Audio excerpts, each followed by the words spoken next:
Programme breaking barriers کے ساتھ میں ہوں آپ کی ہوسٹ عالیہ۔ پاکستان کے پرائم منسٹر شہباز شریف نے دہشت گردی کے خلاف آپریشن عزم استحکام لانچ کر دیا ہے۔ ان کا کہنا تھا کہ دہشت گردوں کو کسی کو بھی ملک کی رٹ چیلنج نہیں کرنے دی جا سکتی۔ دہشت گردی کے خلاف پاکستان کا یہ کوئی نیا آپریشن نہیں ہے۔ اس سے پہلے 2 ڈیکیڈز میں پاکستان نے درجن بھر آپریشن کیے ہیں دہشت گردوں اور دہشت گردی کے خلاف،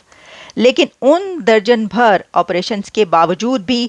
کمر ٹوٹی ہوئی دہشت گرد ابھی تک دہشت گردی جاری رکھے ہوئے اور اپنا کام کر رہے ہیں۔ لیکن ابھی تک جتنے بھی آپریشنز لانچ کیے گئے، جس میں راہ حق سے لے کر راہ راست، راہ نجات، ضرب عزب، رد الفساد اور کئی ایک اور، ان سب میں اور اس میں فرق یہ ہے کہ سوال یہ اٹھایا جا رہا ہے کہ کیا پاکستان کی طرف سے یہ آپریشن چائنا کی ڈیمانڈ پر لانچ کیا گیا ہے۔ اس کی وجہ ایک تو یہ ہے کہ کافی عرصے سے یہ بات چل رہی ہے کہ چائنا نے اپنے کنسرنز شو کی ہیں کہ پاکستان کے اندر جو چائنیز سٹیزنز موجود ہیں ان کے اوپر حملے ہوتے ہیں اور ان کی جانیں چلی جاتی ہیں، اور اس کے اوپر ابھی کچھ دن پہلے پاکستان کی طرف سے جو چائنیز سٹیزنز وہاں پر مارے گئے تھے دھماکوں میں، ان کے لیے ہرجانہ بھی 2 ملین سے زیادہ ہر ایک کو ہرجانہ بھی دیا گیا، یہ خبر بھی آتی رہی۔ لیکن نیشنل ایکشن پلان کی ایپیکس کمیٹی کے اجلاس، جس میں کہ یہ اعلان کیا گیا ہے کہ دہشت گردی کے خلاف عزم استحکام آپریشن لانچ کر رہے ہیں، اس سے ایک دن پہلے اسلام آباد میں چائنیز ڈیلیگیشن کی میٹنگ بھی ہوئی ہے، کیونکہ چائنا کا ایک ڈیلیگیشن جس میں چائنا کے ایک منسٹر لیو جیان جاؤ اس کو لیڈ کر رہے تھے، انہوں نے پاکستان چائنا کنسلٹیٹو میکانزم، اس کے اوپر ایک اجلاس ہوا، ایک میٹنگ ہوئی، اور اس میں لیو جیان جاؤ کی طرف سے یہ کنسرنس رکھے گئے، یہ کہا گیا کہ چائنا کی طرف سے انویسٹمنٹ جو انٹرنل سٹیبلٹی ہے پاکستان کی اور جو اسٹرانگ سیکیورٹی ہے اس کے بغیر ممکن نہیں ہے۔ یعنی انہوں نے اس کو اس سے لنک کیا کہ چائنیز انویسٹمنٹ کے لیے یہ بہت ضروری ہے کہ ملک کے اندر سیکیورٹی اسٹرانگ ہو، سیفٹی ہو لوگوں کے لیے، ان کے لوگوں کے لیے، اور اسی کے ساتھ سٹیبلٹی بھی ہو۔ اچھا، اب میں دیکھ رہی تھی کہ BBC پر جب یہ سوال اٹھایا گیا کہ کیا چائنا کی ڈیمانڈ پر ایسا کیا گیا، تو اس میں کہا گیا کہ جب لیو جیان جاؤ چائنیز منسٹر کی طرف سے یہ ڈیمانڈ کیا گیا کہ چائنیز انویسٹمنٹ کے لیے یہ چیزیں بہت ضروری ہیں، تو اس کے فوراً بعد پاکستان میں سیاسی ہلچل پیدا ہوئی، اور پھر سنیچر کو نیشنل ایکشن پلان کی ایپیکس کمیٹی کے اجلاس کے دوران وزیر اعظم شہباز شریف نے اپنی تقریر میں جو کنٹری کی سیکیورٹی ہے اس کو کہا کہ فوج پر ڈالنے کے بجائے اس میں پروونسز جو ہیں،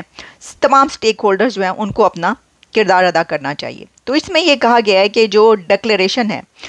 اس میں جو چائنیز ہیں ان کے جو سٹیزنز ہیں اس کی سیکیورٹی پر SOPs بھی بنائی گئیں، اور دہشت گردی کے خاتمے کے لیے جو ہے ایک نیا آپریشن اس کا اعلان کیا گیا۔ تو دیکھیے، اب اس اجلاس میں جس میں یہ آپریشن لانچ ہوتا ہے اس میں چائنیز سٹیزنز کے لیے SOPs بھی بنائی جا رہی ہیں، اور اس میں یہ بات بھی کی جا رہی ہے۔ اس سے پہلے ایک میٹنگ ہوتی ہے چائنیز ڈیلیگیشن کے ساتھ، اور وہ اس میں وہ ڈیمانڈز رکھتے ہیں، تو پھر یہ سوال تو کیا جائے گا کہ کیا آپ نے یہ والا آپریشن جو ہے وہ چائنا کی ڈیمانڈ پر کیا ہے۔ پاکستان چائنا کنسلٹیٹو میکانزم کی میٹنگ میں چائنیز منسٹر کی طرف سے یہ سوال رکھا گیا کہ انویسٹمنٹ کے لیے ملک کے اندر کی سیکیورٹی بہت ضروری ہے اور سٹیبلٹی بہت ضروری ہے، اور پھر یہی نہیں بلکہ انہوں نے پاکستان کے پولیٹیکل کرائسس پر بھی تبصرہ کیا، اور انہوں نے کہا کہ اداروں اور سیاسی پارٹیوں کو مل کر چلنا ہوگا، یعنی ان کی نظر ہر چیز پر ہے۔ اور دیکھیں نا، اگر کوئی ٹھیک ہے چائنا کی طرف سے یہ کنسرنس پیش کیے جاتے ہیں، یہ سوال اٹھایا جاتا ہے کہ دیکھیں ہمارے جو لوگ ہیں وہ تو پاکستان کے اندر مر رہے ہیں، ہمیں اپنے سٹیزنز کی فکر ہے، ان کے اوپر دھماکے ہو رہے ہیں، ان کو مارا جا رہا ہے. تو یہ تو ٹھیک ہے، لیکن دیکھیے اب آپ کے چائنا پاکستان کی پولیٹیکل لیڈرشپ کے سامنے اس میٹنگ میں یہ کہہ رہا ہے کہ تمہاری پولیٹیکل پارٹیاں اور جو انسٹیٹیوشنز ہیں ان کے درمیان جو رفٹ پائی جاتی ہے، جو کچھ ہو رہا ہے ملک کے اندر، اس کو ٹھیک کرنا بھی ضروری ہے، کیونکہ تمام انسٹیٹیوشنز، اداروں اور پولیٹیکل پارٹیز کو مل کر چلنا ہوگا. تو یعنی وہ جانتے ہیں نا کہ وہاں کی جو اندر کی اندرونی صورتحال ہے، تو کوئی کنٹری کیا کسی ملک کے اندر کی اتنی اندرونی صورتحال پر بھی بات کر سکتا ہے؟ اگر ہم یہ کہیں تو دیکھیے یہ جو $65 بلین کا سی پیک کہا جاتا ہے، اور اب یہ بات کی جا رہی ہے کہ وہ اس کا سیکنڈ فیز بھی سٹارٹ کرنا چاہتے ہیں، تو آپ کیا سمجھتے ہیں کہ جس کے اتنے زیادہ سٹیکس موجود ہوں گے آپ کے کنٹری کے اندر، وہ آپ کے پولیٹیکل کیوس پہ، وہ آپ کی پولیٹیکل کرائسس جو ہے اس کی وجہ سے جو ہر چیز کا دھڑن تختہ ہوتا ہوا نظر آ رہا ہے، وہ ان کو نہیں نظر آ رہا؟ وہ بھی تو دیکھ رہے ہیں نا یہ ساری. تو وہ پھر جو پاکستان کے اندر کی انٹرنل میٹرز ہیں یا پولیٹیکل میٹرز ہیں، اب چائنا ان پہ بھی سوال اٹھا رہا ہے. اور چائنا پاکستان سی پیک پر جو سیکیورٹی کے ڈینجرز ہیں اور جو ہرڈلز ہیں وہ بہت زیادہ ہیں، اور انہوں نے کہا کہ جو ان کے ٹریڈرز ہیں، چائنا کے ٹریڈرز ہیں، ان کا پاکستان کے لیے ٹرسٹ ڈیفیسٹ ہے، اور سیکیورٹی کی وجہ سے، سیکیورٹی نہ ہونے کی وجہ سے ان کا یہ ٹرسٹ ختم ہوتا جا رہا ہے کہ وہ پاکستان کے اندر اپنی انویسٹمنٹ کر پائیں. پھر بی بی سی میں یہ موجود ہے کہ لوگ اکثر یہ کہتے ہیں، انہوں نے کہا لوگ اکثر یہ کہتے ہیں کہ اعتماد سونے سے بھی زیادہ قیمتی شے ہے. یعنی چائنیز منسٹر پاکستان کی پولیٹیکل لیڈرشپ کے بارے میں اس کے سامنے یہ کہہ رہا ہے کہ لوگ اکثر یہ کہتے ہیں کہ اعتماد، ٹرسٹ جو ہے وہ گولڈ سے زیادہ ایکسپینسو ہے. جی، لیو جیان نے کہا کہ پاکستان کے معاملے میں بنیادی طور پر سیکیورٹی صورتحال ایسی شے ہے جو چینی سرمایہ کاروں کے اعتماد کو ٹھیس پہنچا رہی ہے،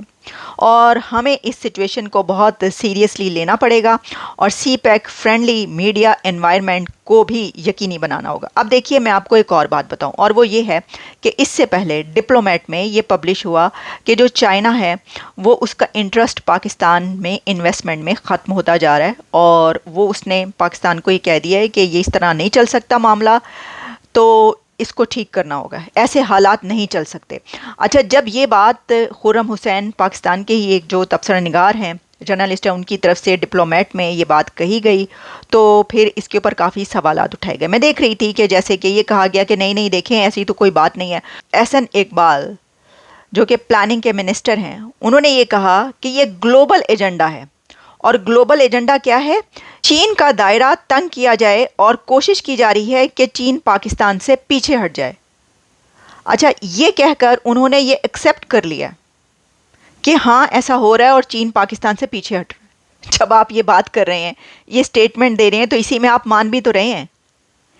اگر آپ یہ کہہ رہے ہیں کہ گلوبل ایجنڈا ہے، دنیا یہ کرنے کی کوشش کر رہی ہے کہ چائنا جو ہے وہ پاکستان سے پیچھے ہٹ جائے اور انویسٹمنٹ نہ کرے، اور اس کی کوششیں کی جا رہی ہیں، تو اس کا مطلب ہے کہ یہ ہو رہا ہے، تو پھر آپ نے مان بھی لیا. اچھا، اب یہ گلوبل ایجنڈا ہے، اب اس بات کی مجھے سمجھ میں نہیں آتی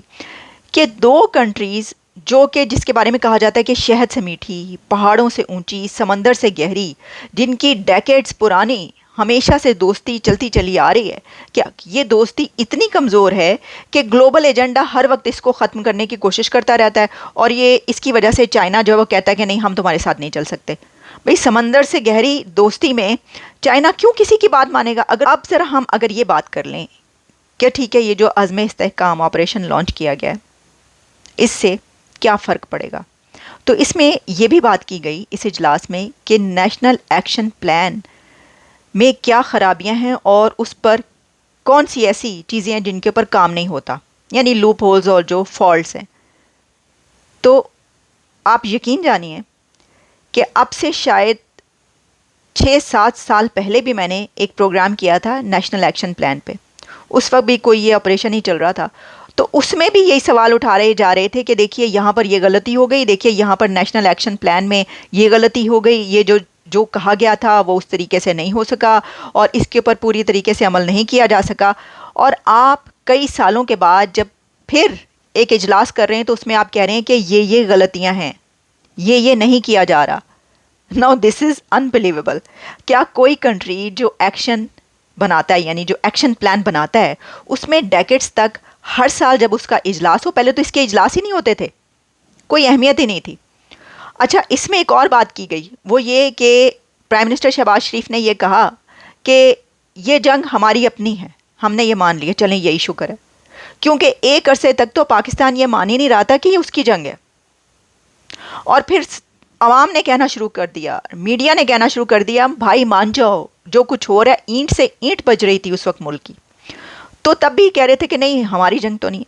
افغانستان جب آپ کی ذمہ داری آپ نے لے لی, افغانستان آپ کی ذمہ داری تھا, اور وہاں کی مشکلات بھی پھر آپ کی مشکلات بن گئیں, تو کیسے یہ جنگ آپ کی جنگ نہیں بنی؟ وہ افغان جہاد جب آپ نے لڑ لیا ضیاء الحق کے دور میں, اس کے بعد جو ہوا ہے پھر, تو وہ تو پھر آپ کا ہی سب کچھ تھا نا. اچھا پھر ہوا کیا اس کے بعد؟ دیکھیے دہشت گردوں کے ساتھ مذاکرات ہوتے رہے, اور کہا جاتا رہا کہ جناب یہ تو بڑا ضروری ہے ان کے ساتھ ٹاک کرنا. احسان اللہ احسان جیسے لوگ جو ہیں ان کو چھوڑا بھی جاتا رہا, پھر وہ جیلوں سے فرار بھی ہوتے رہے. اندازہ کریں دہشت گرد, یہ سب کچھ چلتا رہا ہے. تو اب سوال یہ ہے کہ جب اتنے بہت سارے درجن بھر سے زیادہ آپریشنز کے بعد بھی وہاں پر دہشت گردی ختم نہیں ہو سکی, تو کیا اس آپریشن کے بعد دہشت گردی کو ختم کیا جا سکے گا؟ یہ میرا سوال ہی رہے گا. اس کا جواب کون دے گا؟ میں تو اس کا جواب دے سکتی ہوں. اور اس پر بھی پلاننگ منسٹر احسن اقبال نے کہا, سوات میں ہجوم کے ہاتھوں موت کا ایک اور افسوسناک واقعہ ہوا. اس واقعے سے پوری دنیا میں پاکستان کی جگ ہنسائی ہو رہی ہے. ہمارا ہمسایہ ملک, یعنی انہوں نے انڈیا کو کہا کہ ہمارا ہمسایہ ملک بھی ہمارا مذاق اڑا رہا ہے, اور آج دنیا میں ہم تعلیم, سائنس, صحت اور عمل میں سب سے پیچھے ہیں. چلیں ایک چیز انہوں نے ایکسیپٹ کر لی بالکل صحیح طریقے سے, اس میں کوئی انہوں نے آدھا سچ اور آدھا جھوٹ نہیں ہے, کہ ہم ایجوکیشن, ہیلتھ اور سائنس سب میں دنیا میں سب سے پیچھے ہیں.